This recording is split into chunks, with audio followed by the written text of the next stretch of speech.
لله نحمده ونستعينه ونستغفره ونعوذ بالله من شرور أنفسنا ومن سيئات أعمالنا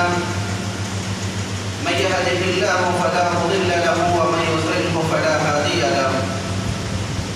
أشهد أن لا إله إلا الله وحده لا شريك له وأشهد أن محمدا عبده ورسوله أما بعد فإن خير الحديث كتاب الله وخير الهدى هدى محمد صلى الله عليه وسلم وشر الأمور محدثاتها وكل محدثة بدعة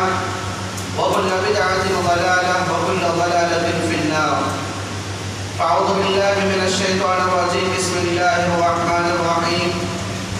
يا أيها الذين آمنوا اتقوا الله حق تقاته ولا تموتن إلا وأنتم مسلمون. يا أيها الناس اتقوا ربكم الذي خلقكم من نفس واحدة وخلق منها زوجها وبث منهما رجالا كثيرا ونساء واتقوا الله الذي تساءلون به والأرحام إن الله كان عليكم رقيبا. يا أيها الذين آمنوا اتقوا الله وقولوا قولا سديدا يصلح لكم أعمالكم ويغفر لكم ذنوبكم ومن يطع الله ورسوله فقد فاز فوزا عظيما. وقال الله تبارك وتعالى في موضع آخر يوم نقول لجهنم هل امتلأت وتقول هل من مزيد وأزلفت الجنة للمتقين غير بعيد هذا ما توعدون لكل أواب حفيظ من خشي الرحمن بالغيب وجاء بقلب منيب ادخلوها بسلام ذلك يوم الخلود. وقال الله تبارك وتعالى في موضع آخر ولقد خلقنا الإنسان ونعلم ما توسوس به نفسه ونحن أقرب إليه من حبل الوريد. وقال الله تبارك وتعالى في موضع آخر ولقد خلقنا الإنسان من صلصال كالفخار وخلق الجان من مارج من نار. وقال النبي صلى الله عليه وسلم لا تأكل أحدكم بشماله فإن الشيطان يأكل بشماله. تمام قسم کی تعریف و توصیف حمد و ثنا بزرگی بڑائی کبریائی خالق کائنات مالک عز و سما مدبر انس و جان کے لائق و زیبا ہے جو ساری کائنات میں اکیلا ہے تنہا ہے. تمام تعریفات اسی اللہ تبارک و تعالیٰ ہی کے لیے ہے جس نے مجھے اور آپ کو انسان بنا کر پیدا کیا اور ہم کو اپنی دنیاوی زندگی میں کامیابی و کامرانی کے لیے فلاح و بہبودی حاصل کرنے کے لیے رشد و ہدایت کے مقام و مرتبے کو پانے کے لیے انبیاء اکرام علیہم السلام کا سلسلہ شروع کیا اور ختم بھی کیا. درود و سلام ہو شافع محشر ساقی کوثر آمینہ کے لال تاجدار مدینہ سرور کونین احمد مصطفیٰ محمد رسول اللہ صلی اللہ علیہ وسلم پر کہ جنہوں نے اپنی رب کی طرف سے راہ کلام کو اپنی امت تک پہنچایا جس میں ذرہ برابر بھی کمی نہیں کی اور ذرہ برابر بھی زیادتی نہیں کی. یا ایھا الذین آمنوا صلوا علیہ وسلموا تسلیما. اللهم صل على محمد وعلى آل محمد كما صليت على إبراهيم وعلى آل إبراهيم إنك حميد مجيد. اللهم بارك على محمد وعلى آل محمد كما باركت على إبراهيم وعلى آل إبراهيم إنك حميد مجيد. محترم حاضرین، پردہ نشین خواتین اسلام، خطبہ مسنونہ کے بعد آپ لوگوں کے سامنے قرآن کریم کی چند آیات کریمہ کو رکھا گیا اور اللہ کے نبی جناب محمد رسول اللہ صلی اللہ علیہ وسلم کی حدیث کے جملے کو رکھا گیا. تو انشاءاللہ اسی کے پیش نظر آج کا یہ جمعہ آپ لوگوں کے سامنے جس موضوع پر خطبہ کی جائے گی موضوع یہ ہے جنات کی دنیا. محترم حاضرین، جیسا کہ ہم اور آپ کا یہ ماننا ہے اور اہل سنت والجماعہ کا یہ متفقہ عقیدہ بھی ہے کہ دنیا کے اندر اللہ تبارک و تعالیٰ نے انسان سے پہلے بھی مخلوقات کو پیدا کیا، اور بے شمار مخلوقات ایسی بھی ہیں جن کو اللہ تبارک و تعالیٰ نے پیدا کیا، اور انسان کا عقیدہ و ایمان اس بات پر ہونا چاہیے کہ ہر وہ چیز جو انسان کی آنکھوں کو نظر آتی ہو، ہر وہ چیز جو انسان کی آنکھوں کو نظر نہ آتی ہو، ان تمام کی تمام وجود کو اللہ تبارک و تعالیٰ ہی نے دیا ہے۔ اور دنیا کے اندر جتنی بھی مخلوقات، جتنے بھی چرند و پرند اللہ تبارک و تعالیٰ نے پیدا کیا، وہ تمام کی تمام چیزیں اللہ تبارک و تعالیٰ کی عبادت کے خاطر پیدا کی گئی ہیں، اور تمام کی تمام چیزیں اللہ تبارک و تعالیٰ کی تسبیح، حمد و ثنا، ذکر و اذکار بیان فرماتی رہتی ہیں۔ جیسا کہ اللہ تبارک و تعالیٰ فرماتا ہے سبح للہ ما فی السماوات و ما فی الارض، زمین و آسمان میں جتنی بھی چیزیں ہیں وہ تمام کی تمام چیزیں اللہ تبارک و تعالیٰ کی تعریف بیان کرتی ہیں، لیکن تعریف، حمد و ثنا،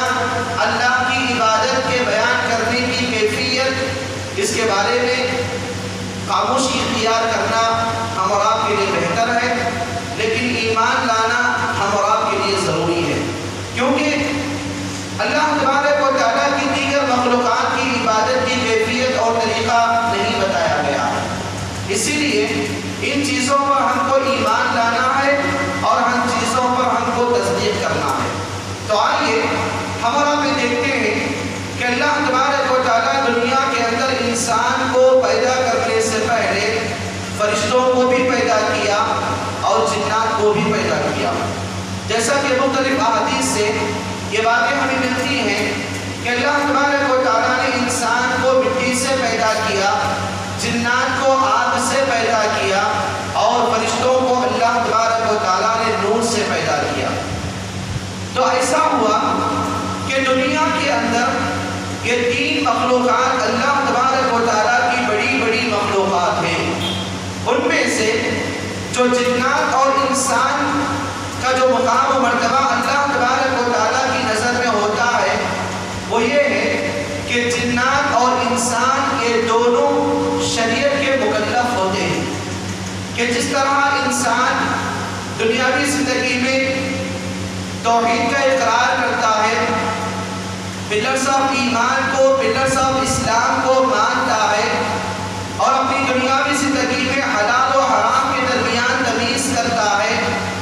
اور جس طرح انسان اپنی دنیاوی زندگی میں عبادات کے سہارے دنیا میں زندگی گزارتا ہے، اور اپنی دنیاوی زندگی میں سچ اور جھوٹ کے درمیان فرق کرتا ہے،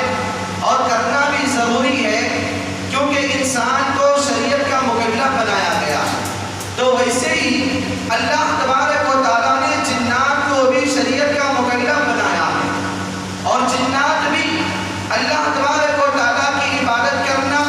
جنات کے لیے بھی حق و باطل کے درمیان تمیز کرنا، فرق کرنا، سچ اور جھوٹ کے درمیان تمیز و فرق کرنا، یہ ان کے لیے بھی اللہ تبارک و تعالیٰ نے واجب قرار دیا ہے، کیونکہ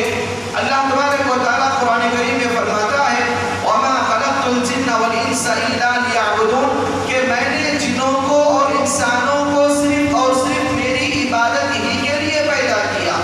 یعنی میری عبادت، میرے اکیلے کی عبادت کے لیے پیدا کیا۔ تو یہاں پر یہ مسئلہ معلوم ہوتا ہے کہ جس طرح دنیا کے اندر ایک انسان کے اندر اللہ تبارک و تعالیٰ کی وحدانیت کے اقرار کرنے سے کامیابی ملتی ہے، ویسے ہی جنات کو اللہ تبارک و تعالیٰ کی وحدانیت کے اقرار کرنے پر کامیابی ملتی ہے، اور اللہ تبارک و تعالیٰ آخرت کی دنیا میں انسان کے لیے، جنات کے لیے جہنم تیار کر رکھا ہوا ہے۔ اللہ تبارک و تعالیٰ فرماتا ہے لَأَمْلَأَنَّ جَهَنَّمَ مِنَ الْجِنَّةِ وَالنَّاسِ أَجْمَعِينَ، کہ ہم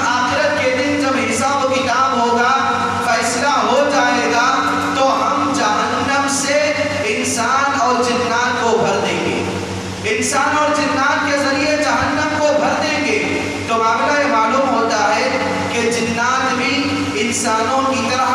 شریعت کے مکلف ہوتے ہیں، اور جنات کی بھی دنیا کے اندر ایک زندگی ہوتی ہے، جنات کا بھی دنیا کے اندر ایک عمل کردار ہوتا ہے، اور جنات کا بھی انسانوں کی طرح ایک ایمان، اسلام، یہ تمام کی تمام چیزوں کو قابل قبول کرنا بے حد ضروری ہے۔ اسی لیے اللہ تبارک و تعالیٰ قرآن کریم کی 114 سورتوں میں سے ایک سورت سورۃ الجن کے نام سے رکھا ہوا ہے،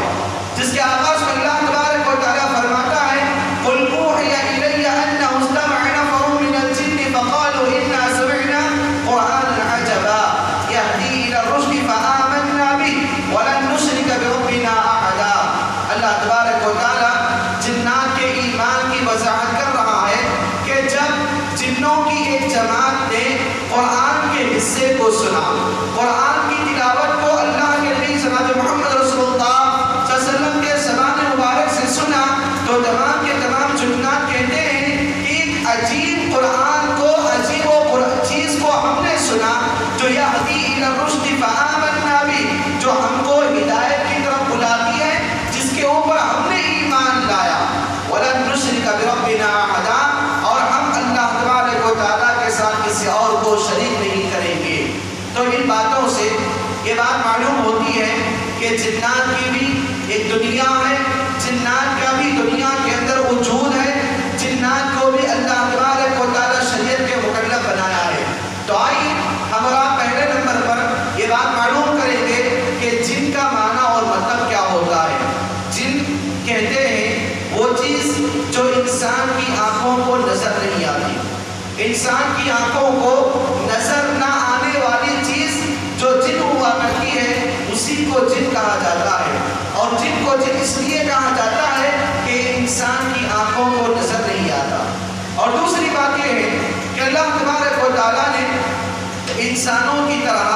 جنات کی بھی ایک زندگی دیا ہے، ان کی بھی ایک دنیا کو قائم کیا ہے، اور جنات کے تعلق سے ہم لوگوں کے لیے ایمان ہونی چاہیے کہ اللہ تبارک و تعالیٰ کی مخلوق ہے، کیونکہ بعض لوگوں کا عقیدہ زمانے جاہلیت کے اندر یہ ہوا کرتا تھا کہ جنات اللہ تبارک و تعالیٰ کے رشتہ دار ہوتے ہیں، اور جنات و یہ شیاطین یہ اللہ تبارک و تعالیٰ کے رشتہ دار ہوتے ہیں۔ نعوذ باللہ، اللہ تبارک و تعالیٰ کی قدرتی کاموں میں، اللہ تبارک و تعالیٰ کی وحدانیت میں ان کی شمولیت اور ان کا باقاعدہ داخلہ ہوتا ہے۔ اس طرح کا ایمان اور عقیدہ انسان کو اللہ تبارک و تعالیٰ سے دور کرا دیتا ہے۔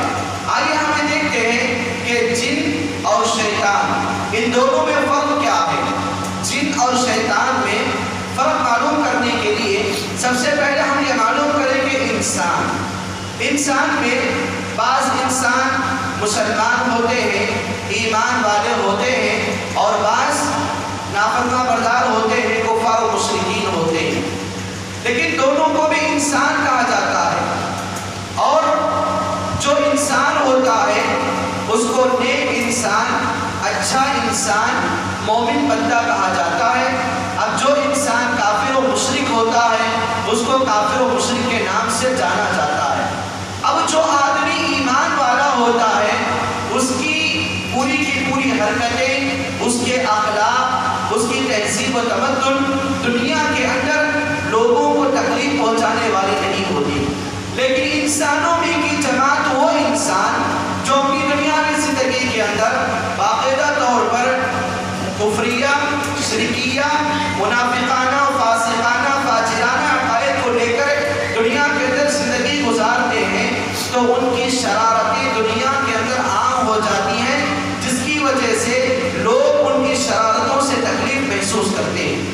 تو یہ انسانوں کے تعلق سے میں اس لیے بتایا کہ انسان بذات خود انسان ہے، لیکن انسان میں ایمان والے الگ ہیں، بے ایمان والے الگ ہیں۔ ایمان والوں کی کوئی شرارت نہیں ہوتی، بے ایمان والوں کی شرارت ہوتی ہے۔ تو بالکل ایسے ہی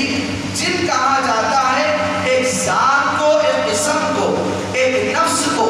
لیکن جنات میں کہ جو جنات ایمان والے ہوتے ہیں، عبادت گزار ہوتے ہیں، ان کو جن کہا جاتا ہے، پاکیزہ جن، اچھا جن کہا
کہ جو جنات اپنی دنیاوی زندگی میں اللہ کی نافرمانی کی بنیاد پر زندگی گزارنے والے ہوتے ہیں، کل قیامت کے دن ان کے لیے جہنم کا ایندھن بنایا جائے گا اور جہنم میں ایسے جنات کو داخل کیا جائے گا۔ تو آئیے ہمیں دیکھتے ہیں کہ جنات جو اچھے ہوتے ہیں ان کو پاکیزہ جن، اچھا جن کہا جاتا ہے، اور جنات میں جو خراب ہوتے ہیں ان کو شیطان کہا جاتا ہے۔ یہاں تک کہ جنات کی مکاری اور جنات کی شرارت انسانوں کی مخالفت میں اور زیادہ بڑھ جاتی ہے تو اس کو ردما کہا جاتا ہے، اور بڑھ جاتی ہے تو اس کو عفریت کے نام سے کیا جاتا ہے۔ تو بہرحال بتانا مقصود یہ ہے کہ لوگوں کے اندر جن، شیطان، ابلیس، رکاس، خبیث، یہ جو 5 الگ الگ نام استعمال ہوتے ہیں، یہ نام ان کے عمل کی وجہ سے ہوتی ہے، ورنہ ان تمام لوگوں کی، ان تمام جنات کی ذات ایک ہی ہوتی ہے، وہ جن ہوا کرتی ہے۔ اسی لیے جب آدمی بیت الخلا میں جاتا ہے تو دعا پڑھتا ہے، اللہم انی اعوذ بک من الخبث والخبائث، اے اللہ تبارک و تعالی میں تیری پناہ میں آنا چاہتا ہوں، تو مجھے اپنی حفاظت میں لے لے۔ کن چیز میں؟ کہ اے اللہ تو مجھے اپنی حفاظت میں ان خبیث جنات سے، ان خبیث جناتیوں سے اپنی حفاظت میں لے لے جن کی شرارت کی وجہ سے میرے اوپر نقصان ہونے والا ہے، جن کی شرارت کی وجہ سے میرے جسم اور میرے ایمان میں کمزوری ہونے والی ہے۔ ایسی چیزوں سے تو مجھے بچا، ایسی چیزوں سے تو میری حفاظت فرما۔ تو اس دعا سے بات معلوم ہوتی ہے کہ جنات کے اندر مذکر بھی ہوتے ہیں، مؤنث بھی ہوتے ہیں، فیل اور میل اور فیمیل یہ دونوں بھی کیا ہے، جنات کے اندر ہوتے ہیں۔ لڑکا یا لڑکی یا مرد یا عورت جنات کی جنسیات کے اعتبار سے پایا جاتا ہے۔ ایک اور چیز یہ بھی ہے کہ جنات کہاں پر رہتے ہیں؟ جنات زیادہ ایسا مقام جہاں پر اجالا نہ ہو، اندھیرا مقام اور غیر آباد مقام، جہاں پر انسانوں کا آنا جانا، انسانوں کا میل ملاپ، ملاقات وغیرہ، کاروبار وغیرہ، معاملات وغیرہ، مسائل کا انجام دینا، جہاں پر انسانوں کا کم ہوتا ہے، غیر آباد مقام پر جنات کا بسیرا ہوتا ہے۔ اور جنات زیادہ تر درختوں میں، ہواؤں میں رہا کرتی ہے، اور جنات زیادہ تر پورے کا پورا غلاظت جو بیت الخلا ہے، قبرستان ہے، یا ایسی مقامات جہاں پر اللہ تبارک و تعالیٰ کی نافرمانی کی جاتی ہے، وہاں پر شیاطین کا، جنات کا بسیرا زیادہ ہوا کرتا ہے۔ اور ایسی جگہ جہاں پر لوگ شیطان کی عبادت کرتے ہیں، غیر اللہ کی عبادت کی جاتی ہے، ساتھ ہی ساتھ جیسے سمندر کا علاقہ ہے، پانی کے رہنے کی، آباد ہونے کی جگہ ہے، سمندر کا علاقہ اور پانی کے آباد علاقے پر شیاطین اور جنات کا بسیرا ہوتا ہے۔ اور خاص طور پر جنات اور شیاطین چھوٹے چھوٹے دلوں میں ہوتے ہیں۔ تو یہ چیزیں اس لیے آپ لوگوں کے سامنے بتائی جاتی ہیں تاکہ آدمی ان چیزوں میں اپنی آپ کی حفاظت کرے، اور ان چیزوں کے اندر آدمی جہاں تک ہو سکے اللہ تبارک و تعالیٰ کی مدد اور نصرت اور اس کی فتح مندی کو ہمیشہ انسان ایسے کام کرے جس کی وجہ سے انسان کے اوپر جنات اور شیاطین کا بسیرا نہ ہو۔ جنات اور شیاطین کے تخلیق کرنے کا،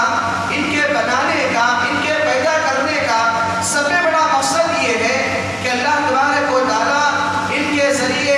انسانوں کو آزماتا ہے، کیونکہ بعض جنات ایسے ہوتے ہیں جو انسان کے اوپر سوار ہو جاتے ہیں، اور اللہ تبارک و تعالیٰ نے انسان کو مٹی سے پیدا کیا، جنات کو اللہ تبارک و تعالیٰ نے آگ سے پیدا کیا۔ علماء سلف نے بتایا ہے، سموم کہتے ہیں ایسی آگ یا ایسی آگ، اس آگ کا دھواں جو انسان کے سوراخوں سے آسانی سے انسان کے اندر اپنا قبضہ کر سکتا ہے۔ مثلا جیسے آدمی کے ان ہاتھ جگہ ہوتی ہے، پیروں کے ناخن کے درمیان کی جو جگہ ہوتی ہے، یا انسان کے جسم کے اوپر جو ہاتھ کے قلیے سراخ وغیرہ ہوتی ہے، ان چیزوں سے کیا ہے شیطان انسان کے اوپر اپنا بسیرا کر لیتا ہے۔ اسی لیے محدثین بتاتے ہیں کہ سموم کہتی ہیں ایسی آگ کا دھواں جو انسان کے اندر چلا جاتا ہے، اسی سے اللہ تبارک و تعالیٰ جن کو شیطان کو پیدا کیا ہے۔ ورنہ ہم لکڑی کے جو آگ نکلتی ہے، جو دھواں نکلتا ہے، یہ انسان کے اندر نہیں جاتا،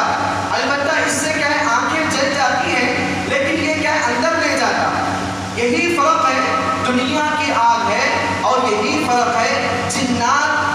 جس آگ کے ذریعے پیدا کیے گئے ہیں، اس کے اندر یہی بڑا فرق ہے کہ اللہ تبارک و تعالیٰ جنات کو ایسی آگ کے ذریعے پیدا کیا کہ جس کا دھواں آسانی کے ساتھ انسان کے اندر میل ملاپ ہو سکتا ہے، اور آسانی کے ساتھ انسان کے اوپر اپنا بسیرا اور قبضہ کرنے کی طاقت اللہ تبارک و تعالیٰ نے انسان جنات کو دیا۔ اب جو جنات ہوتی ہیں وہ جنات تین قسم کے ہوتے ہیں۔ اللہ کے نبی صلی اللہ علیہ وسلم فرماتے ہیں الجن ثلاثۃ اصناف، جنات کی تین قسمیں ہوتی ہیں۔ ایک قسم جو اللہ تبارک و تعالیٰ نے جنات کو پر دیے، وہ پروں کے ذریعے یہ جنات پورے کے پورے ہواؤں میں اڑتے رہتے ہیں۔ دوسرے جن جو ہوتے ہیں وہ عام طور پر اللہ تبارک و تعالیٰ کی عبادت، ذکر و اذکار میں زندگی گزارتے ہیں۔ تیسرے قسم کے جنات وہ ہوتے ہیں جو کسی بلوں میں یا کسی اور جگہ کیا ہے رہ کر زندگی گزار لیتے ہیں، یعنی بولے تو ایک ایسا بہت بڑا میدان جہاں پر کسی کا گھر نہیں ہے، جہاں پر انسانوں کی بستی نہیں ہے، انسانوں کی آباد نہیں ہے، بڑے بڑے صحراؤں کے مقام میں یہ جنات کیا ہے پڑاؤ ڈال کر باقاعدہ رہتے ہیں۔ تو اس طرح کیا ہے جنات کی تین قسمیں ہیں۔ تو بہرحال بتانا مقصود یہ ہے کہ جیسا کہ آپ لوگوں کے سامنے بتایا گیا کہ جنات کی دنیا کیا ہے؟ جنات کی دنیا یہی ہے کہ ان کی بھی اولاد ہوتی ہے، ان کی بھی بیوی اور بچے ہوتے ہیں جیسے انسانوں کے ہوتے ہیں۔ یہاں تک کہ اللہ کے نبی جناب محمد رسول اللہ صلی اللہ علیہ وسلم فرماتے ہیں کہ لوگوں مغرب کے موقع پر، مغرب کے اذان کے موقع پر جب جیسے جیسے شام شروع ہو جاتی ہے، رات کی ابتدا ہو جاتی ہے، تو تم اپنے چھوٹے چھوٹے بچوں کو اپنے گھروں سے باہر نہ لے جاؤ، کیونکہ عام طور پر ہم دیکھتے ہیں کہ بچہ رات میں ضد کرتا ہے، نہ سوتا ہے نہ سونے دیتا ہے، بچے کو نہ بخار ہوتی ہے نہ کوئی جسمانی پریشانی ہوتی ہے، بلکہ بچہ بے چین ہو جاتا ہے۔ بے چینی کے عالم میں بچے چھوٹے چھوٹے گھبرا کر اٹھ جانا، یا آ کر ماں باپ کو چمٹ لینا، یا ماں باپ کو آ کر اپنے گلے سے لگا لینا، یا ڈر کر نیند میں ایک دم گھبراہٹ میں اٹھ کر رونا، یہ تمام کی تمام چیزیں کیا ہیں معصوم بچوں کے ساتھ ہوتی ہیں۔ اسی لیے اللہ کے نبی صلی اللہ علیہ وسلم فرماتے ہیں کہ اپنے بچوں کو جس وقت دن کا حصہ ختم ہو جاتا ہے، رات کا حصہ شروع ہو جاتا ہے، تو اپنے بچوں کو گھر کے باہر مت لے جاؤ۔ کیوں؟ اس لیے کہ جیسے ہم انسان ہیں، فجر کے بعد اپنے اپنے گھروں کے سودے کے لیے مارکیٹ وغیرہ چلے جاتے ہیں، مارکیٹنگ کرنے کے لیے سودا وغیرہ لانے کے لیے عام طور پر، لیکن جنات کا اللہ کے نبی صلی اللہ علیہ وسلم نے بتایا ان کے نکلنے کا وقت،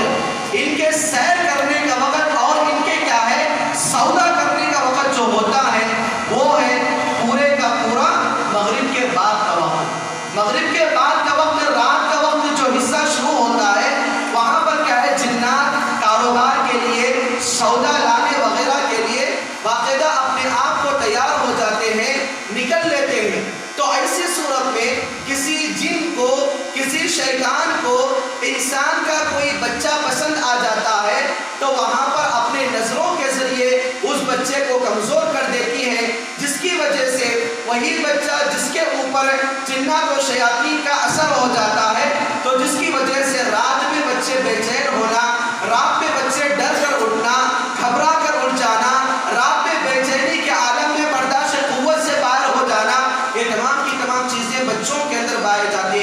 تو اسی لیے اللہ کے نبی جناب محمد رسول اللہ صلی اللہ علیہ وسلم نے مغرب کی نماز سے پہلے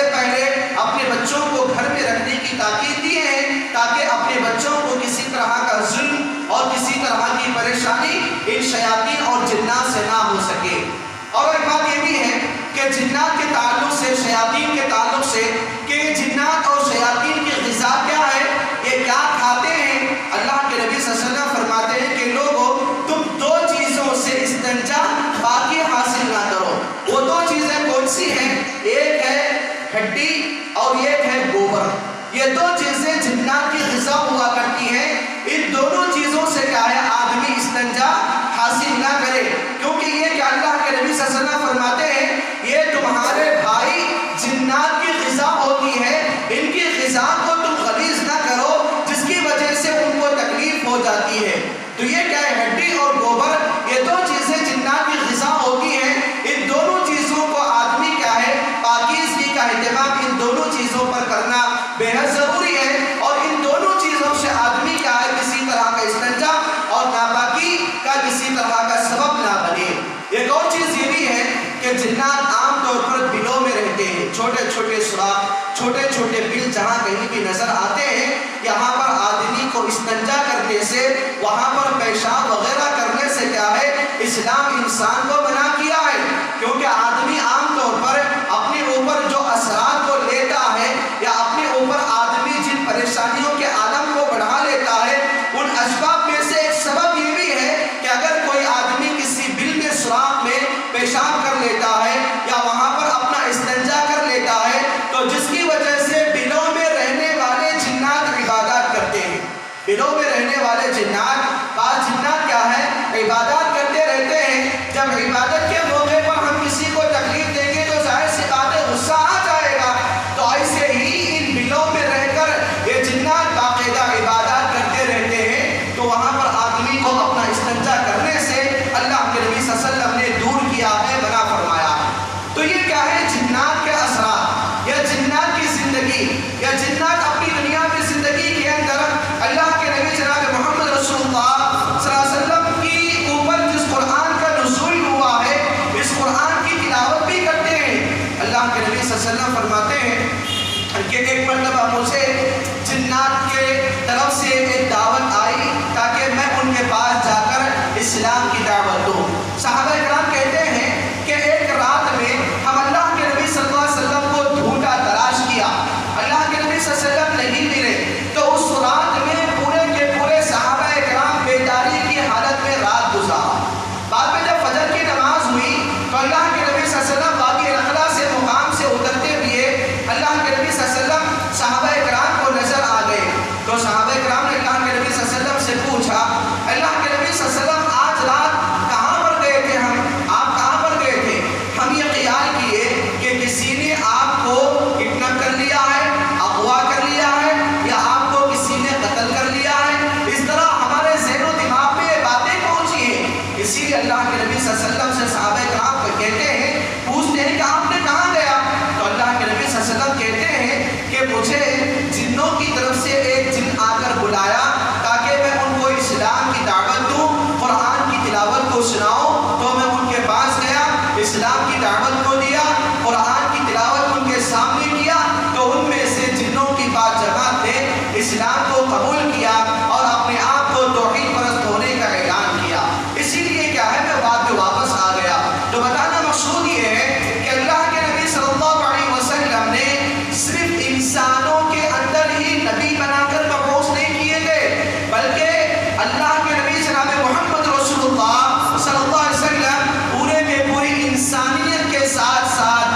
پوری کی پوری جنات کے لیے بھی نبی بنا کر بھیجے گئے۔ اب دوسری بات یہ ہے کہ جنات کی شریعت پر عمل کریں گے، ظاہر سی بات ہے اللہ کے نبی صلی اللہ علیہ وسلم ان کے لیے بھی نبی بنا کر پیش کیے گئے ہیں، مبعوث کیے گئے ہیں، تو شریعت مطہرہ، شریعت محمدی صلی اللہ علیہ وسلم پر باقاعدہ یہ جنات عمل کرنے والے ہوں گے، اور یہ جنات کیا ہے اپنی پوری کی پوری زندگی میں قرآن و حدیث کے مطابق عمل کرنے والے ہوں گے۔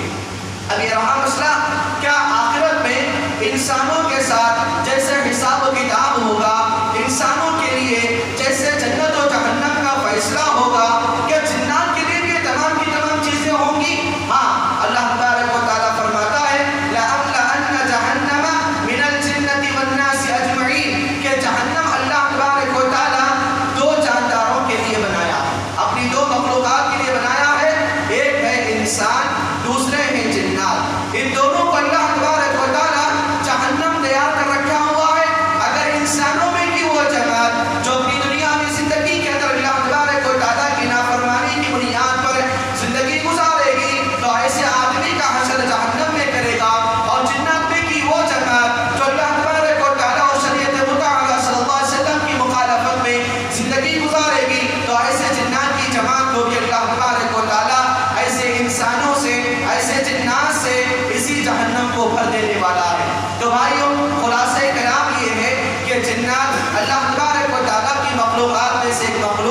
ہوتی ہے، ان کی ایک الگ دنیا ہوتی ہے، اسی دنیا میں ان کا رہن سہن، ان کے بیوی بچے، ان کا کھانا پینا، ان کا سودا وغیرہ کرنا، ان کے لین دین کے معاملات، ان کے سیر و تفریح کے معاملات اور ان کے عملیات کے معاملات، یہ تمام کی تمام چیزیں جنات کی دنیا کی زندگی کے اندر ہمیں ملتی ہیں۔ لیکن بتانا مقصود یہ ہے کہ انسان اپنی دنیا میں زندگی کے اندر ایسے کام ہرگز نہ کرے جس کی وجہ سے انسان کے اوپر ان شیاطین کا اثر ہوتا ہے، انسان کے اوپر ان جنات کا اثر ہوتا ہے، انسان کے اوپر یہ خبیث جن اور جنات کا یہاں تک اثر ہوتا ہے کہ جب کسی انسان کے اوپر اس کا اثر ہو جاتا ہے تو انسان کے لیے ہمیشہ آدھا سر درد رہنا، یا ہمیشہ انسان کے اوپر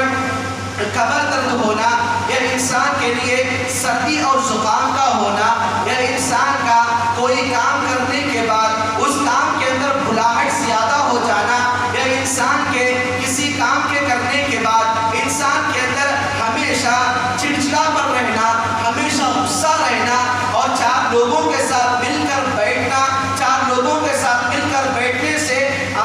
آدمی کا پسند نہیں کرنا، یا آدمی اجالے میں رہنے سے پسند نہیں کرنا، ہمیشہ اکیلا رہنا، ہمیشہ گھر کے کسی کونے میں رہنا، ہمیشہ گھر کے کسی کونے کے اندھیری جگہ میں رہنا، یہ تمام کی تمام چیزیں کیا ہیں؟ جنات کے اثرات کے ہونے والے نشانیاں ہیں، جنات کی اثرات کے ہونے والے نشانیاں ہیں۔ تو اسی لیے ان چیزوں کو آپ اپنی دنیا کی زندگی کے اندر مکمل طور پر دوری اختیار کریں، جس کی وجہ سے جنات کا اثر انسان کے اوپر نہیں ہوگا۔ جنات کا اثر یا شیاطین کا اثر، خبیثان کا اثر انسان کے اوپر ہونے کا ایک سب سے بڑا ذریعہ یہ ہوتا ہے کہ آدمی جتنا زیادہ اللہ کے ذکر و اذکار سے دور رہتا ہے اتنا زیادہ شیطان اس سے قریب ہوتا ہے، اور ایسے آدمی کے اوپر شیاطین کا اثر زیادہ ہوتا ہے جو آدمی اپنی دنیا میں زندگی کے اندر اللہ کو یاد نہیں کرتا، اللہ کے ذکر و اذکار کی پابندی نہیں کرتا، حلال و حرام کے درمیان تمیز نہیں کرتا، اچھے اور برے کے درمیان تمیز نہیں کرتا، پاکیزہ اور ناپاکیزہ چیزوں میں فرق نہیں کرتا، اللہ تبارک و تعالیٰ کے رکے ہوئے کاموں کو کرتا ہے، تو ایسی چیز میں کیا ہے؟ آدمی کے اوپر جنات اور شیاطین کا اثر ہو جاتا ہے، یہاں تک کہ ایسی چیزوں کی وجہ سے انسان کے اوپر شیاطین کا اٹیک اور شیاطین کا قبضہ بھی ہو جاتا ہے انسان کے جسم کے اوپر۔ ایک اور دوسری چیز جو انسان کے لیے ہوتا ہے شیاطین کا اثر، جنات کا اثر، اس صورت میں کہ آدمی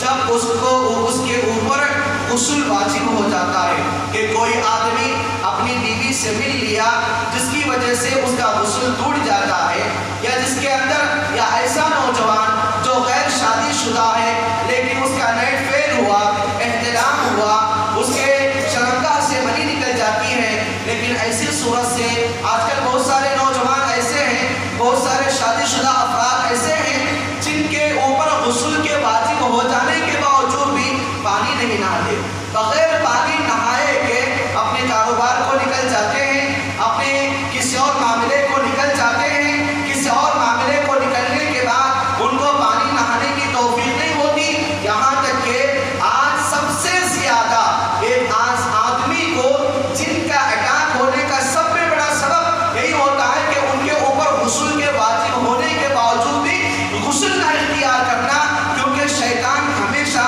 پاکیزگی کو پسند نہیں کرتا،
انسان کو تسکین، انسان کو سکون مل جاتا ہے۔ میوزک کے سننے سے انسان کے اندر جو ڈپریشن، انسان کے اندر جو پریشانی ہوتی ہے، انسان کی روح کو سکون مل جاتا ہے۔ یہ غلط ہے۔ احادیث کے اندر بتایا گیا کہ میوزک کو سب سے زیادہ پسند کرنے والا شیطان ہوتا ہے۔ اب جو آدمی کیا ہے اپنے کانوں کے اندر ہیڈ فونز کے ذریعے یا اپنی دکانوں کے اندر میوزک کے ذریعے، اپنے گھروں کے اندر میوزک کے ذریعے ہوتا ہے، تو یوں سمجھیے اس آدمی کے گھر میں شیطان کے داخلے کے لیے آسانی کے ساتھ انتظام کیا جا رہا ہے، کیونکہ اللہ کے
کہنے سے ہمیشہ ہمیشہ کے لیے اپنے آپ